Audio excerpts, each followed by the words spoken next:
Hi friends, welcome back to my channel. ഞാൻ ഇന്നിവിടെ നിങ്ങളുമായിട്ട് ഷെയർ ചെയ്യാൻ പോകുന്നത് നല്ലൊരു അടിപൊളി റെസിപ്പിയാണ് കേട്ടോ. റെസ്റ്റോറൻറ്റ് സ്റ്റൈലിലുള്ള നൂഡിൽസാണ് ഞാനിവിടെ നിങ്ങളുമായിട്ട് ഷെയർ ചെയ്യാൻ പോകുന്നത്. വളരെ എളുപ്പത്തിൽ തന്നെ തയ്യാറാക്കിയെടുക്കാൻ പറ്റുന്നതും അതുപോലെ കുട്ടികൾക്കൊക്കെ ഒരുപാട് ഇഷ്ടപ്പെടുന്ന ഒരു റെസിപ്പിയാണിത്. അപ്പോൾ നിങ്ങളിത് സ്കിപ്പ് ചെയ്യാതെ കാണണേ വീഡിയോ. സബ്സ്ക്രൈബ് ചെയ്യാത്ത കൂട്ടുകാരുണ്ടെങ്കിൽ സബ്സ്ക്രൈബ് ചെയ്ത് സപ്പോർട്ട് ചെയ്യണേ.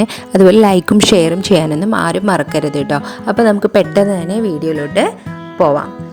ഇതിനായിട്ട് ഞാനിവിടെ പ്ലെയിൻ നൂഡിൽസ് 200 ഗ്രാം എടുത്തിട്ടുണ്ട്. ഇത് എല്ലാ സൂപ്പർ മാർക്കറ്റിലും അവൈലബിൾ ആണ് കേട്ടോ.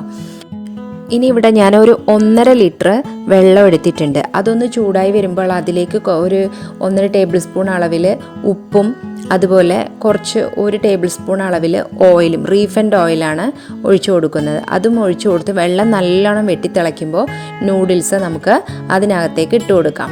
ഇപ്പോൾ ഓരോ നൂഡിൽസിനും ഓരോ തരത്തിലുള്ള വേവായിരിക്കും ഉണ്ടാവുക. ഇപ്പോൾ എൻ്റെ ഈ നൂഡിൽസിന് ഒരു 5-6 മിനിറ്റ് കൊണ്ട് തന്നെ കുക്കായി കിട്ടും. അപ്പോൾ നമുക്ക് ഈ നൂഡിൽസ് ഒന്ന് വേവിച്ചെടുക്കാം. ഇതുപോലെ നമ്മൾ നൂഡിൽസ് എല്ലാം വേവിച്ചിട്ട് കുക്ക് ചെയ്തിട്ട് നമ്മൾ ഫ്രിഡ്ജിനകത്ത് വെക്കുകയാണെങ്കിൽ 2-3 ദിവസമൊക്കെ തന്നെ കേട് കൂടാതെയൊക്കെ നമുക്ക് ഉപയോഗിക്കാനായിട്ട് പറ്റും. അപ്പോൾ പെട്ടെന്നൊക്കെ നൂഡിൽസ് ഉണ്ടാക്കുകയാണെങ്കിൽ നമുക്ക് ഈ കുക്ക് ചെയ്യുന്ന സമയം നമുക്ക് ലാഭിച്ചെടുക്കാനായിട്ട് കഴിയും കേട്ടോ. അപ്പോൾ നമ്മുടെ നൂഡിൽസ് ഒരുവിധം നല്ലോണം വെന്ത് വന്നിട്ടുണ്ട്. അപ്പോൾ നമുക്കിത് നല്ലോണം തന്നെ വെന്ത് വന്നിട്ടുണ്ട്. ഒരുപാട് വേവിക്കുകയാണെങ്കിൽ അത് കുഴഞ്ഞു പോകും. ഒരു 6 മിനിറ്റൊക്കെ തന്നെ ധാരാളം മതിയാവും. എന്നിട്ട് നമുക്കതൊരു ഡ്രൈനറിലേക്ക് ഒഴിച്ചിട്ട് കുറച്ച് നല്ല തണുത്ത വെള്ളം കൂടെ ഇതിന് മുകളിലേക്ക് ഒഴിച്ചു കൊടുക്കുക. അല്ലെങ്കിൽ ഇത് ഒന്നും കൂടെ അതിനകത്ത് കിടന്നിട്ട് വെന്ത് പോകും. അതിന് വേണ്ടിയിട്ടാണ് മേലെ കൂടെ വെള്ളം ഒഴിക്കുന്നത് കേട്ടോ. അപ്പോൾ നമുക്കിത് മാറ്റി വയ്ക്കാം. ഇനി അടുത്തതായിട്ട് നമ്മൾ ഒരു സെയിം പാൻ തന്നെ ഞാൻ അടുപ്പത്തേക്ക് വെച്ച് അതിലേക്ക് കുറച്ച് റീഫൈൻഡ് ഓയിൽ ഒഴിച്ചു കൊടുക്കുന്നുണ്ട്. അത് നല്ലോണം ഒന്ന് ചൂടായി വരുമ്പോൾ അതിലേക്ക് കുറച്ച് ഒരു 2 ടേബിൾ സ്പൂൺ അളവിൽ സവാള കൊത്തിയരിഞ്ഞതും കൂടെ ഞാൻ ഇതിലേക്ക് ചേർത്ത് കൊടുത്തിട്ട് നല്ലോണം തന്നെ ഒന്ന് വഴറ്റിയെടുക്കുന്നുണ്ട്.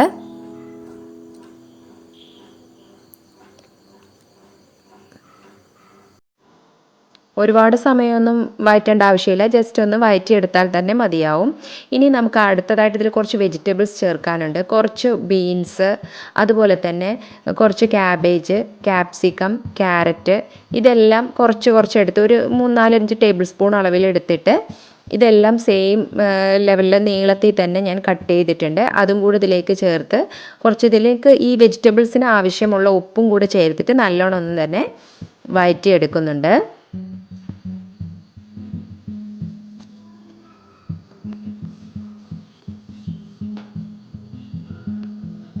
നല്ലോണം ഒന്ന് വഴന്ന് വന്നതിന് ശേഷം നമുക്ക് അതിലേക്ക് നമ്മൾ വേവിച്ച് വെച്ചിരിക്കുന്ന നൂഡിൽസും കൂടെ ചേർത്ത് കൊടുക്കാം.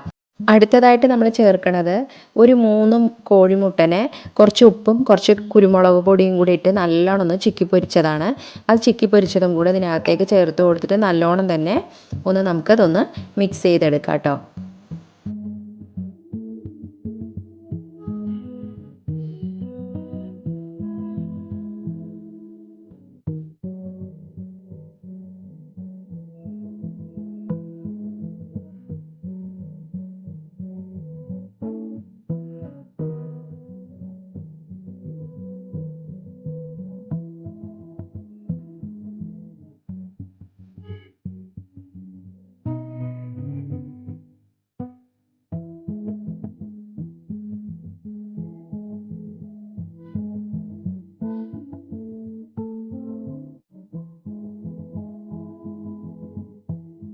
നല്ലോണം ഒന്ന് വെജിറ്റബിൾസും നൂഡിൽസും എല്ലാം മിക്സ് ചെയ്തതിന് ശേഷം നമുക്കിതിലേക്ക് ചേർക്കാനുള്ളത് ഒരു 1/2 ടേബിൾ സ്പൂൺ അളവിൽ സോയാ സോസും ഒരു 2 ടേബിൾ സ്പൂൺ അളവിൽ ടൊമാറ്റോ കെച്ചപ്പുമാണ്.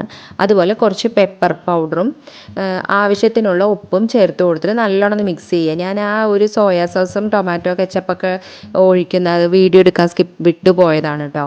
അപ്പോൾ അത് ഇതുപോലെ ചേർത്തിട്ട് ആവശ്യത്തിനുള്ള ഉപ്പും എല്ലാം കൂടെ ചേർത്ത് നല്ലോണം തന്നെ മിക്സ് ചെയ്ത് വെക്കുക.